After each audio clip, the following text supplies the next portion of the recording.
and welcome to everyone. Assalamu alaikum.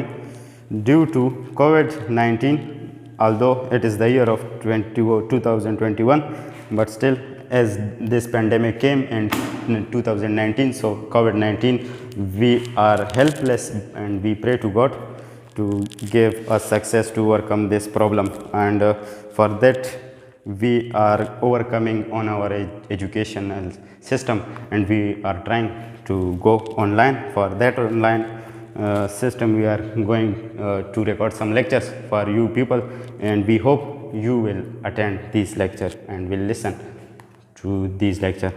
Now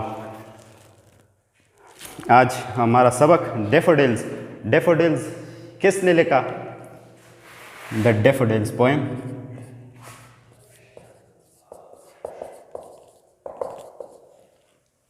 तो daffodils लिखा गया विलियम वर्ड्सवर्थ ने।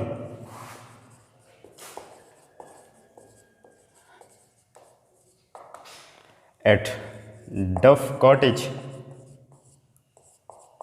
अपने लिए एक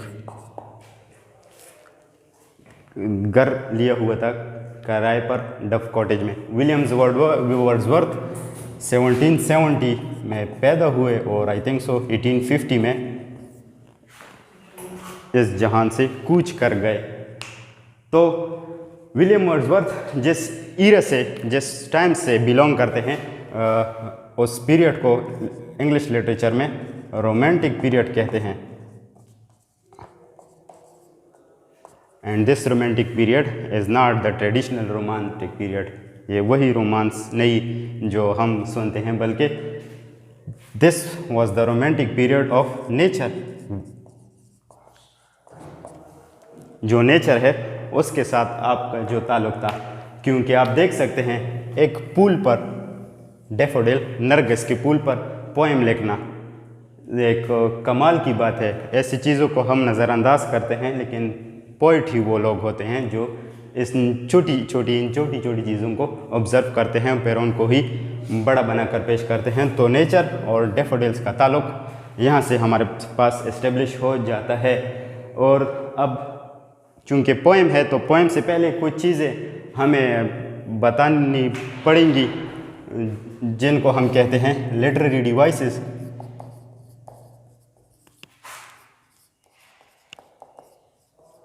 लिटरेरी डिवाइसेस क्या होते हैं? Literary devices is the tool which writer use to hint at the main theme और main ideas or meaning of the stories or the piece of writing which they are publishing or which they are creating। यानी कि literary devices वो techniques होती है या वो devices हमारे पास होती है वो जिनको हम यूज़ करते हैं एक चीज़ का मेन थीम, जो बुनियादी मकसद है जिस चीज़ के लिए लिखा गया है, उनको हाईलाइट करने के लिए, उनको उजागर करने के लिए हम लिटरेरी डिवाइसेस को यूज़ करते हैं। इनमें से हमारे पास मेटाफर्स,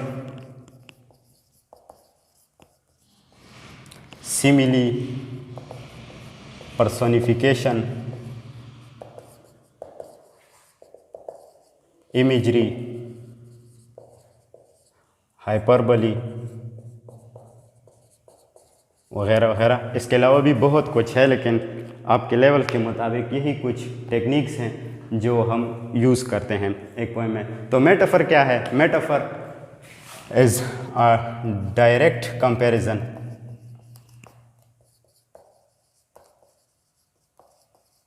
डायरेक्ट कंपैरिजन का मतलब, जैसे हम कहते हैं वो शेर है, तो हम एक बंदे का यानी ही या वो, ही इज़ अ लॉयन, तो लॉयन एक चीज़ और ही दूसरी चीज़, इन दोनों को आपस में कंपेयर कर रहे हैं।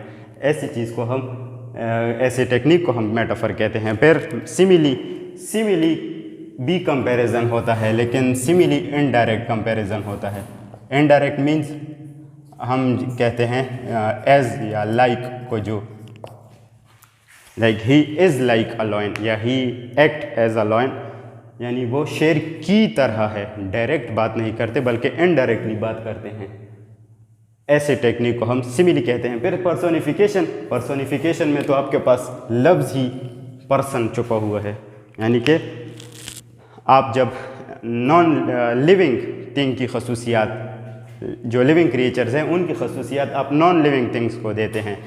जैसे कि हम यहाँ पर देखते हैं इस पोएम में the daffodils were fluttering and dancing in the breeze. तो डांस एक लिविंग थिंग्स की खसूसियत है और वो हम नॉन लिविंग थिंग डैफोडिल को दे रहे हैं। इमेजरी तो आपको पता है, जब आप एक चीज़ को पढ़ते हैं और उसका जो इमेज आपके जहन में बनता है, इमेजरी, इमेज, उस टेक्निक को हम कहते हैं। Hyperbole is a kind of exaggeration. जब आप एक चीज़, एक नामुमकिन चीज़ को मुमकिन बनाने की कोशिश करते हैं, यानी एक चीज़ को आप बहुत बढ़ा चढ़ा कर पेश करते हैं, तो ऐसे टेक्निक को हम फिर हाइपरबली कहते हैं। इस पर हम फिर मज़ीद बात करेंगे। आज के लिए इतना ही काफ़ी है। Thank you very much.